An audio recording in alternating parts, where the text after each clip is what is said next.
warahmatullahi wabarakatuh. Halo semuanya, kembali lagi dengan saya Yeni Hermianti dengan NIM 2115471024 dari D3 Kebidanan Metro Politeknik Kesehatan Tanjung Garang. Di video kali ini saya akan memenuhi tugas perkuliahan yaitu psikologi remaja yang dibimbing oleh Bapak Junaidi. Oke teman-teman, kali ini saya akan sharing mengenai psikologi perkembangan pada masa remaja. Untuk itu, simak ya video berikut ini. Oke, kita mulai materinya, yaitu tentang psikologi perkembangan masa remaja. Kita harus tahu dulu nih, apa sih konsep dasar perkembangan remaja? Perkembangan merupakan suatu proses perubahan dalam diri individu yang bersifat kualitatif atau fungsi psikologis yang berlangsung secara terus-menerus ke arah yang lebih baik atau progresif menuju kedewasaan. Sedangkan remaja adalah masa peralihan dari kanak-kanak menjadi dewasa. Pada periode ini terjadi pertumbuhan dan perkembangan berbagai hal, baik hormonal, fisik, psikologis, maupun sosial. Kemudian di sini ada fase remaja. Masa remaja dibedakan menjadi beberapa fase nih. Yang pertama, fase remaja awal, yaitu dari umur 12 sampai 15 tahun. Sedangkan fase remaja pertengahan dari 15 tahun sampai 18 tahun. Dan yang terakhir, fase remaja akhir dari 18 tahun sampai 21 tahun. Di sini ada beberapa ilmuwan yang mengemukakan sejumlah ciri khas perkembangan remaja, yaitu ada beberapa nih. Yang pertama, mengalami perubahan fisik atau pertumbuhan paling pesat. Yang kedua, memiliki energi yang berlimpah secara fisik dan psikis. Yang ketiga, memiliki fokus perhatian yang lebih terarah kepada teman sebaya. Yang keempat, memiliki ketertarikan yang kuat dengan lawan jenis. Yang kelima, memiliki keyakinan kebenaran tentang keagamaan. Yang keenam, memiliki kemampuan untuk menunjukkan kemandirian. Lalu yang ketujuh, berada pada periode transisi antara kehidupan masa kanak-kanak dan kehidupan orang dewasa. Lalu yang terakhir yaitu pencarian identitas diri. Kemudian ada di sini tahap dan tugas perkembangan remaja. Hafiger mengemukakan pengertian tugas perkembangan sebagai berikut.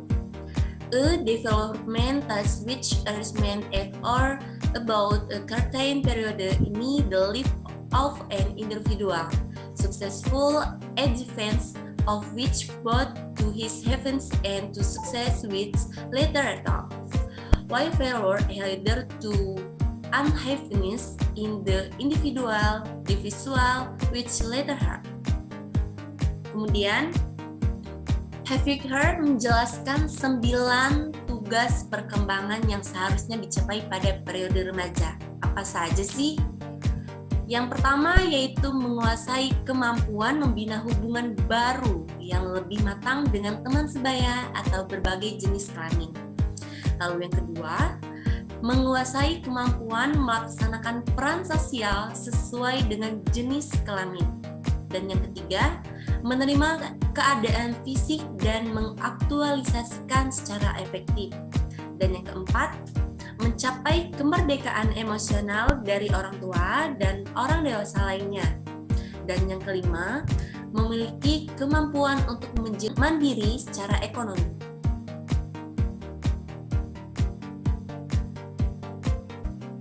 Dan yang keenam, memiliki kemampuan untuk memilih dan mempersiapkan diri untuk karir. Lalu yang ketujuh, berkembangnya keterampilan intelektual dan konsep untuk menjadi warga negara yang baik. Lalu yang kedelapan, memiliki keinginan untuk bertanggung jawab terhadap tingkah laku sosial. Lalu yang kesembilan, memiliki peran nilai dan sistem etika dalam bertingkah laku.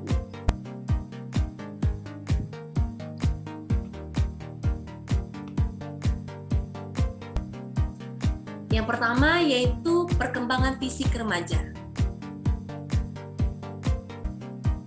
Perkembangan fisik remaja awal, pertumbuhan fisiknya sangat pesat tetapi tidak profesional.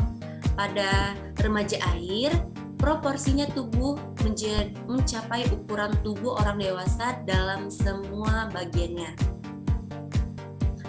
Di sini, pada anak laki-laki, ciri-ciri perubahan seks primer berfungsinya organ-organ seks pada pria seperti gonan atau testis yang terletak di dalam skrotum di luar tubuh. Di sini juga ada ciri-ciri perubahan seks sekunder, tumbuhnya rambut pada bagian-bagian tertentu seperti kulit menjadi kasar, otot semakin membesar dan kuat. Sedangkan pada remaja perempuan, ciri-ciri perubahan seks primernya yaitu reproduksi perempuan menjadi matang, yaitu datangnya haid atau menstruasi. Siapa nih yang alami menstruasi? Sedangkan ciri-ciri perubahan seks sekunder yaitu pinggulnya menjadi membesar dan lebar, payudaranya juga mulai menonjol dan rambut mulai tumbuh di bagian tertentu. Lalu yang kedua, perkembangan kognitif dan moral. Perkembangan kognitif adalah perubahan kemampuan mental seperti belajar, memori, menalar, berpikir, dan bahasa.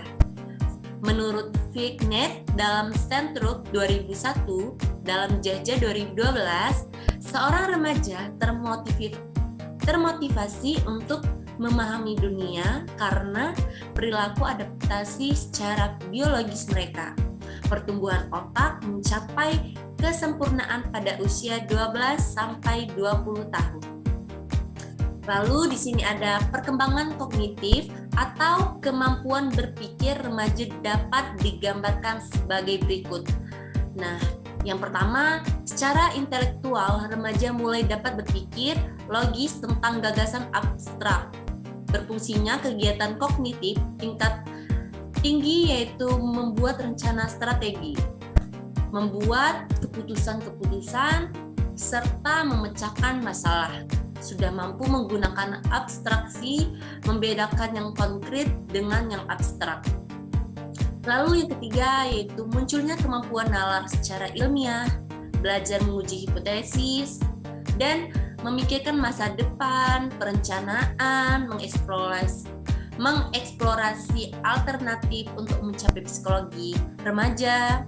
Kemudian ada juga nih yang mulai menyadari proses berpikir efisien dan belajar berintrospeksi. Kemudian ada juga yang wawasannya berpikir semakin meluas, bisa meliputi agama, keadilan, moralitas, identitas, atau jati diri.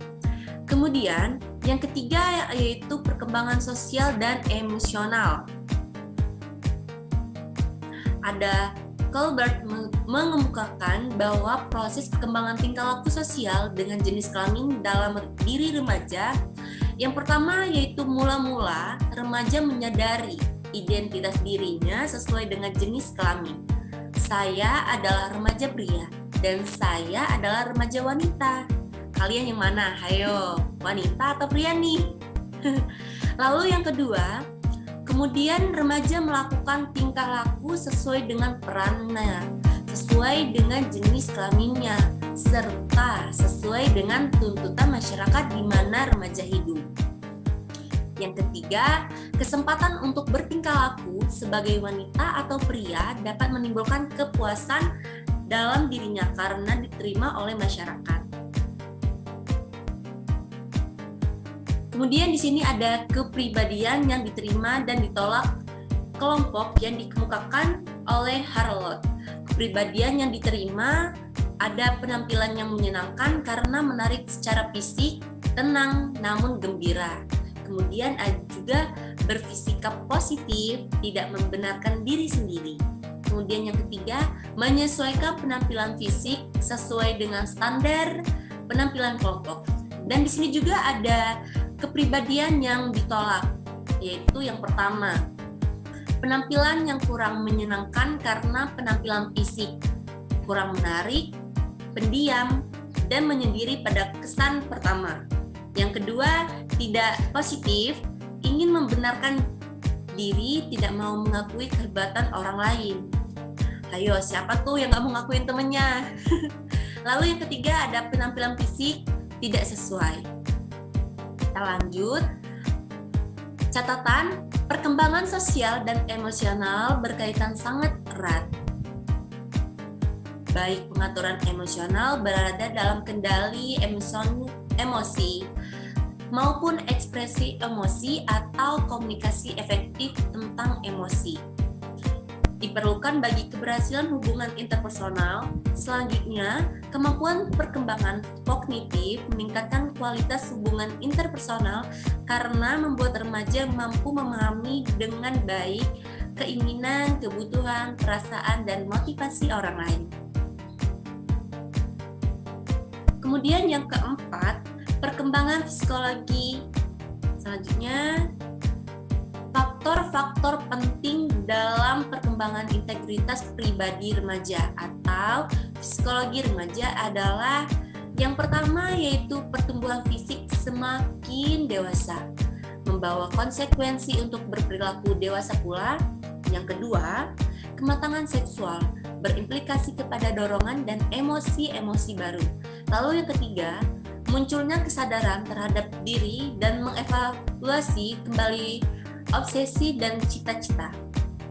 Yang keempat, kebutuhan interaksi dan persahabatan lebih luas dengan teman sejenisnya dan lawan jenisnya.